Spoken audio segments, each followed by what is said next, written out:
Biodiversity में एक topic कर दिया ना, पैटर्न ऑफ बायोडाइवर्सिटी, ठीक है ना, इसको देखते हैं।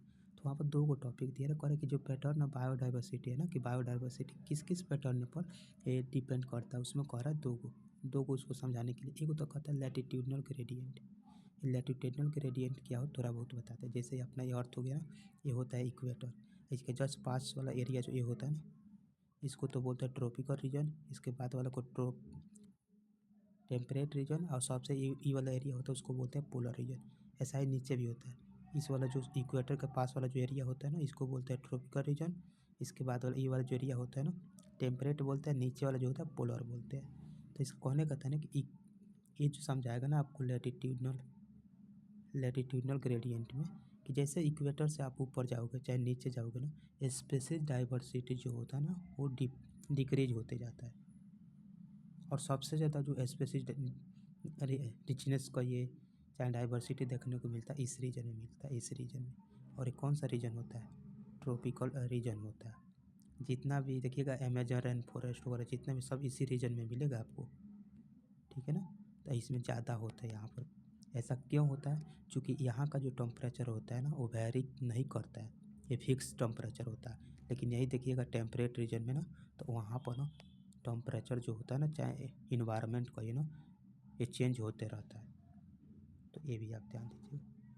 यही कारण होता है ना, कैसे ऊपर से नीचे से मतलब इक्वेटर से ऊपर जाइए चाहे नीचे आइए ना, स्पेसीज का डाइवर्सिटी कम होता है। और सारी वहाँ पर बातें हैं लेकिन उसको हम नहीं बता रहे हैं। दूसरा का उसमें टॉपिक है ना, स्पेसीज एरिया रिलेशनशिप, ये कैसे मतलब होता है ना, इसको हम समझाते हैं। तो देखिए इस स्पेसीज एरिया रिलेशनशिप क्या कहते हैं ना, इसको बताते हैं। ये कहने का अर्थ होता है ना कि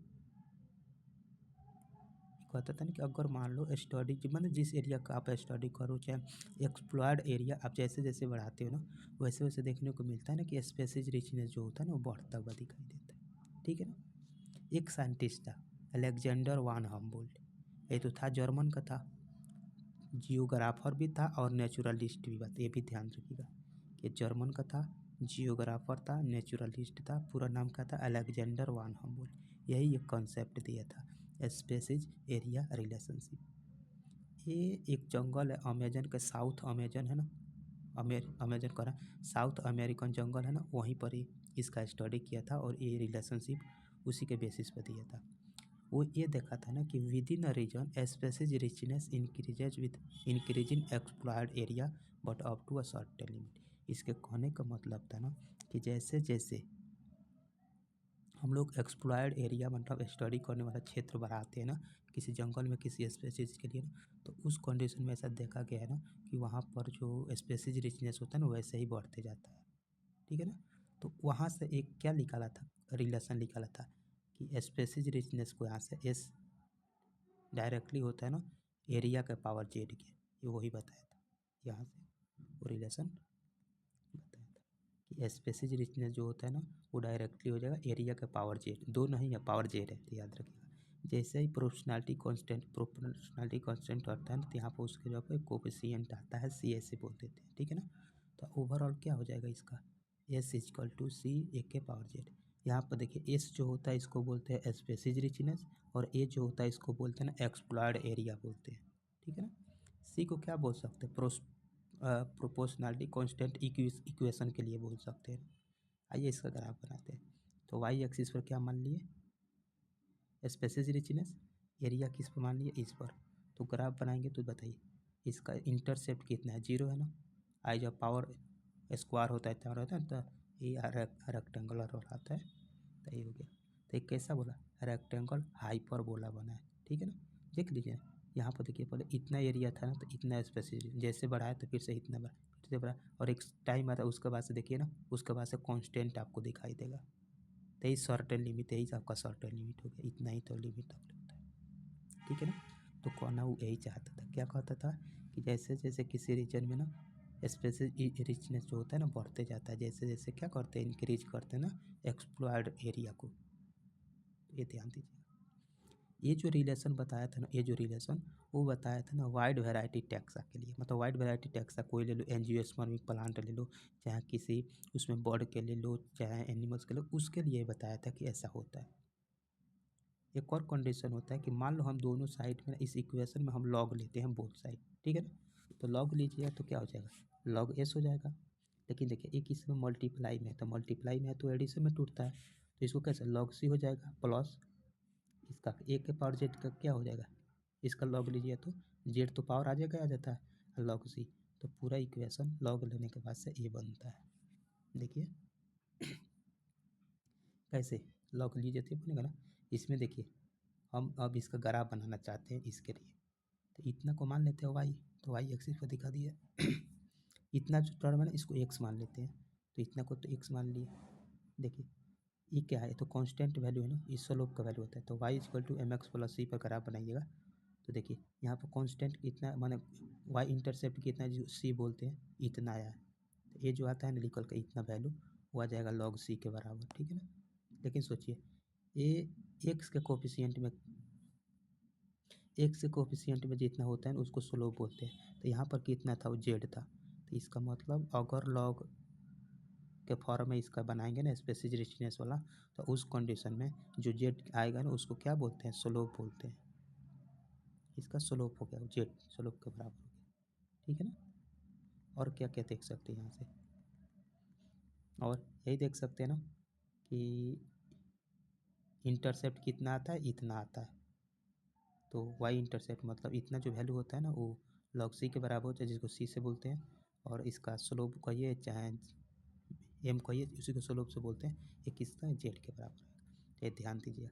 तो इस इक्वेशन के लिए क्या क्या समझ सकते हैं कि लॉग सी को इतना क्या बोल सकते हो वाई इंटरसेप्ट, जेड को क्या बोलिएगा स्लोप ऑफ लाइन, चाहे लाइन इसका स्लोप ऐसे बोल सकते हैं। जैसे समझिए आपको दो तीन वो ग्राफ दे दिया, ऐसे मतलब एक ही ग्राफ पर दे दिया, करे एक जगह एक किसी स्पेसिस के लिए बी एन सी, तीनों के लिए ऐसा दिखाया गया, तब पूछता है कि बताओ इसमें किस में स्पेसिज रिचनेस ज़्यादा होगा। तो देखिए फर्स्ट वाला के देखिएगा ए वाला के लिए तो स्लोप थोड़ा कम है, बी वाले के लिए ज़्यादा है, सी वाले के लिए ज़्यादा है, ठीक है ना। स्लोप लगातार बढ़ रहा है, इसका मतलब स्लोप बढ़ रहा है, इसका मतलब क्या बढ़ रहा है, जेड बढ़ रहा है, और जेड बढ़ रहा है तो उसका मतलब स्पेसिज रिचनेस क्या हो रहा है, बढ़ रहा होगा। कहिएगा कैसे, यहाँ पर देखिए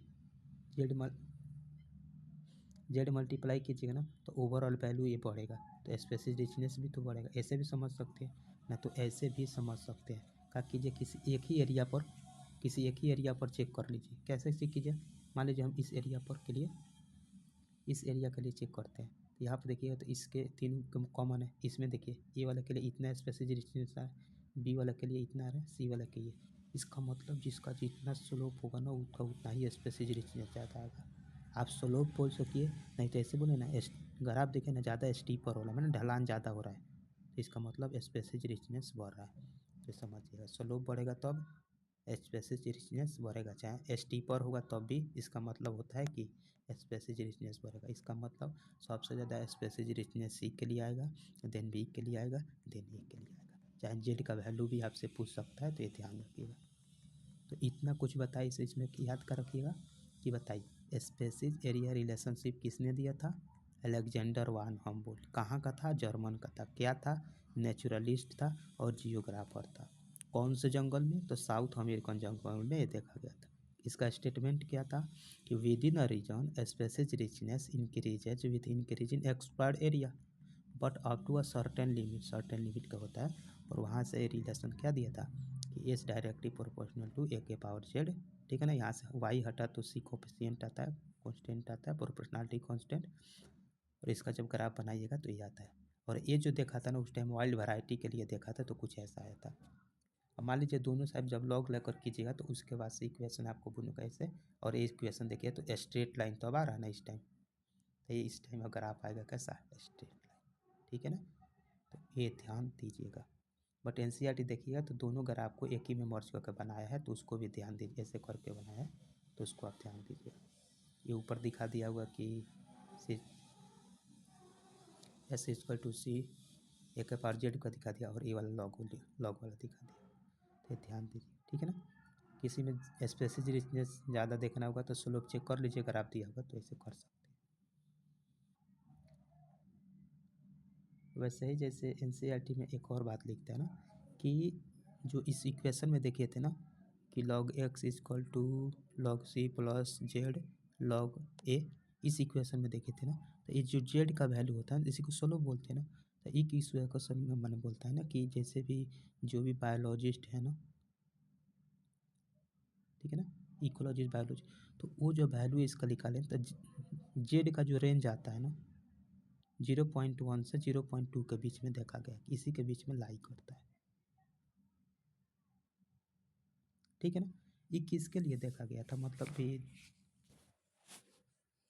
इतना, जैसे आपको एग्जाम्पल ऐसे कुछ बताया था ना कि उसको भी देख सकते, जैसे कहता है ना कि आप बर्ड बर्ड का देखो ना इन कैलिफोर्निया में, आप मोलस्क का देखो इन न्यूयॉर्क स्टेट में। तो जब इसके लिए जेड का वैल्यू कैलकुलेट किया गया ना, तो उस कंडीशन में देखा गया कि अप्रॉक्सीमेटली सिमिलर आता है, इसलिए लिखता है ना कि slope of regression line is amazing similar. तो ये सिमिलर देखने को मिलता है, इसलिए ऐसा बोल सकते हो ना कि स्पेसीज मतलब जेड के value, slope of bird in California और slope of mammal mollusc in New York का जो रेशियो आएगा ना 1:1 किया जाएगा, नहीं रेशियो 1:1 क्या है। तो ये भी क्वेश्चन कभी पूछ सकता है, कभी स्टेटमेंट वाइज पूछ सकता है, जेड का वैल्यू लाई करता है किसके बीच, ये सब आप देख सकते हैं, ठीक है ना। बट ऐसे एक लाइन लिखता है ना एनसीईआरटी में कि but if you analyse the species area relationship among a very large area, जैसे कह रहा है ना कि अब अगर आप बहुत बड़े रीजन में चले जाओ, उसके लिए देखो, जैसे किसी कॉन्टिनेंट के लिए बात करो, तो उस कंडीशन में जो जेड का वैल्यू होता है ना मच स्टीपर होता है। क्या मच स्टीपर का मतलब जेड स्लोप ज़्यादा, और उस टाइम जेड का वैल्यू आता है 0.6 लेकर 1.2 के बीच में आता है। इसका मतलब क्या हुआ, यहाँ पर जेड का वैल्यू ज़्यादा आ रहा है, स्पेसिस रिचनेस ज़्यादा आ रहा है, ठीक है ना। जैसे आपको एग्जाम्पल लेकर समझाता है उसमें एनसीईआरटी में, जैसे फ्रूगी बोर्ड्स होते हैं ना जिसको फ्रूट ईटिंग बर्ड बोलते हैं, उसको लो, और मैमल्स को ले लो इन ट्रॉपिकल फॉरेस्ट में, इन डिफरेंट कॉन्टिनेंट में चले जाओ और सब ऐसा कंपेयर करोगे ना, तो उस टाइम जेड का वैल्यू जो आता है ना 0.15 आता है। तो ध्यान रख सकते हैं, तो याद करने वाला था और वो वाला था। अब इससे क्वेश्चन देख लेते हैं कैसे कैसे आया है। जैसे इस क्वेश्चन को देखिए, जैसे 222 क्वेश्चन कह रहा कि फ्लोइंग ग्राफ शो कर रहा है, कह रहा है ना कि किसके के इसके मैंने क्या शो कर रहा है, ग्राफ क्या शो कर रहा है। ऑप्शन दिया प्लांट एनिमल रिलेशनशिप, बिल्कुल नहीं। एल्गी फंजाई रिलेशनशिप, नहीं। स्पेसिज वॉल्यूम रिलेशनशिप, नहीं, वॉल्यूम रिलेशनशिप नहीं था, स्पेसिज एरिया रिलेशनशिप था। तो ये ग्राफ किसका होता है, स्पेसिज एरिया रिलेशनशिप का होता है। इस टाइप में देखिए तो हाइपरबोला आता है रेक्टेंगल, और इसमें देखिए तो स्ट्रेट लाइन आते थे, ध्यान दीजिए। आ जाइए इस इक्वेशन को 243 कह रहा है कि species area relationship describe by the following equation. इससे कह रहा है, यहाँ कहता है कि जेड क्या होता है, तो ये जेड क्या होता है, स्लोप ऑफ द लाइन होता है, यही तो होता है। स्पेसिस रिचनेस होता है, नहीं स्पेसिस रिचनेस नहीं होता है, स्पेसिस रिचनेस लॉग एस को बोलेंगे, लेकिन स्लोप ऑफ द लाइन होता है। हाँ, इससे कंपेयर करके बता सकते हैं कि स्पेसिस रिचनेस कितना है, तो इसलिए करेक्ट ऑप्शन आपका ये जाएगा, ठीक है ना। Second, slope of the line. ये देखिए तो स्वीकार क्वेश्चन कह रहा है कि according to Alexander von Humboldt, ये आपका पूछा था 2020 में क्वेश्चन आया था। पूछ रहा है अकॉर्डिंग क्या बोलता था, कह रहा है कि आप फर्स्ट पढ़िए, species richness decreases with the increasing expire, गलत बात है। Species richness increases with increasing area but up to certain limit, यही सही है। नीचे वाला ही पढ़ लेते हैं, there is no relationship between area but species richness gone on increasing with the increasing area of the explore, species richness gone on to increasing with increasing area exploration. लेकिन सबसे अच्छा है कि बट शॉर्ट टर्म लिमिट होना चाहिए, तो इसलिए इससे अच्छा है कि ये वाला परफेक्ट आंसर हो जाएगा। 157 देखिए, Alexander von Humboldt describe the first time, क्या डिस्क्राइब किया था, स्पेसिस एरिया रिलेशन थी। तो ऐसा ही करके क्वेश्चन आएगा, आपसे ज़्यादा नहीं, कोई ज़्यादा पूछेगा तो कोई आप देगा, बताओ कौन सा होगा, बस उतना ध्यान नहीं देना है। ध्यान दीजिए, अच्छा बात है, याद रहता है, अच्छा फील आता है। वैसे मैथ जब आए तो गुस्से ना अच्छा फील आता है।